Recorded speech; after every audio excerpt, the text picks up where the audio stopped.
Yes, people who have relatives in custody must come forward.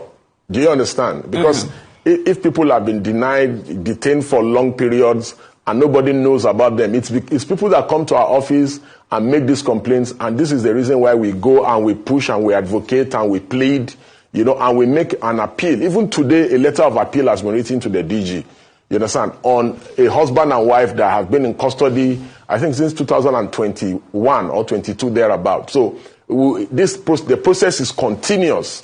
So the people must have faith and confidence that, the right thing is now being done, and that there's a transition, there's an attempt at hygiene at the DSS.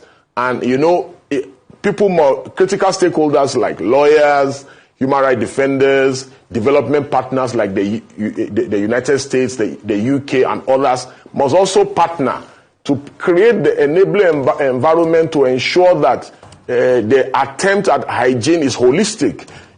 If certain things were done in the past wrongly, and now corrections are being made by this new leadership, then they deserve the support, institutional support. I also believe that on this particular one, the president got it right.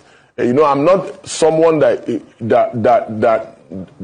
praises the government at all, but on this particular appointment of the DG, I think the president has really, really, really gotten it well, and the president must be commended for this appointment. For instance, the case I cited on the Just one and our client that was just released, the businessman from Kaduna, if we had said, we had successfully secured his release, and we had now said, we want to fight with the DSS, we are going to court, we are going to sue them for fundamental rights and this, it takes time.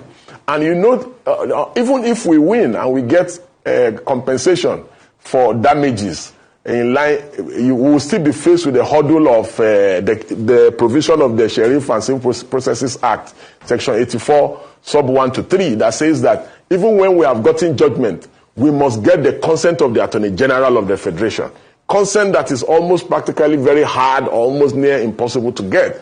So it will take years before we cross that hurdle. Now, the DG has said, after the advocacy and appeals of these people, I have seen that we were wrong, we have admitted that we are wrong, we must do the right thing, we must compensate the victim. So the victim has been compensated, and also the case in Jos, something that was done since 2016. The judgment was given in 2016, it was never complied with. Now it has been complied with. Other people, other development partners, lawyers, human rights defenders, people that have such cases should come forward, and let's see how most likely the appeal should be made for the service to help in complying with some of these judgments, and so that justice is seen to be served and justice is done to the victims.